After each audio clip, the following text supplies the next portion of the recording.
இனிய காலை வணக்கம் அனைவருக்கும். இன்று நான் ஒரு செய்தி ஏன் அனுபவம் தான். சில பேருக்கு பார்த்தீங்கன்னா உழைப்பு 50% இருக்கும், ஊதியம் 100%மாக பல மடங்காக பெருகி திருப்பி கிடைக்கும். சில பேருடைய ராசியை பார்த்தீங்கன்னா உழைப்பு 100% இருக்கும், ஊதியம் 50%மாக இருக்கும். அந்த ஊதியத்தை பெறுவதற்கே பெரிய யுத்தங்களும் போராட்டங்களும் செய்ய வேண்டியிருக்கும். இதைத்தான் சொல்கிறாங்க கர்ம வினை அப்படின்றாங்க. அதாவது என்ன உழைச்சாலும் ஒட்ட மாட்டேங்கிறா அப்படின்றாங்கல்ல.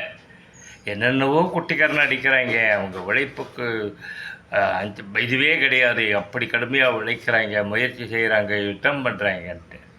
ஏன் கிடைக்க மாட்டேங்குதுன்னு சொல்லிட்டு நான் ஆராய்ந்து பார்த்ததில் நூல்கள் மூலம் தான் ஆராய முடியும். வேறு எப்படி ஆராய முடியும்? அனுபவத்துலையும் பார்க்குறேன் போது அது அந்த கர்ம வினை முன்னாடி நிற்குது.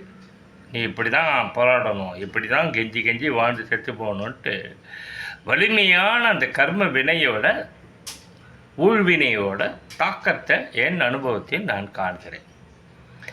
எனக்கு இந்த 62 வயது வரை நான் உழைச்ச காசு வாங்கிறதுக்குள்ள செத்து சுண்ணாம்பாகும். இது என்னுடைய ஜாதகமாக, இது ஜாதகத்தை நான் நம்புறதில்லை. இருந்தாலும் என்னுடைய லைஃப் ஸ்டைல் அப்படி தான் நடக்குது. அதுக்காக ஒரு சம்பவம் ஒன்று சொல்லுவாங்க. எல்லா இலைக்கும் கரெக்டாக பாயசம் விட்டு போவான், ஏன் இலை ஒரு முறை பாயசம் தீர்ந்துடும், போய் எடுத்துகிட்டு வருவான், மறுபடியும் ஏன் இலையிலேருந்து ஊற்ற மாட்டான், பக்கத்து இலையிலேருந்து ஊற்றிட்டு போவான் அப்படின்னு சொல்லிட்டு ஒரு வார்த்தை சொல்லுவார். ஏன் வாயை திறந்து கேட்க வேண்டியது தானே, ஏன் இலையிலேருந்து ஊற்றிட்டு போடான்ட்டு அப்படின்னு கிண்டலாக கூட சொல்லுவாங்க. அதுக்கு கூடவா தடையெழுத்து விதி, எனக்கு ராசம் அப்படி ஜாதகம் அப்படின்ட்டு இப்படின்னு கூட குசும்போட கேட்கலாம்.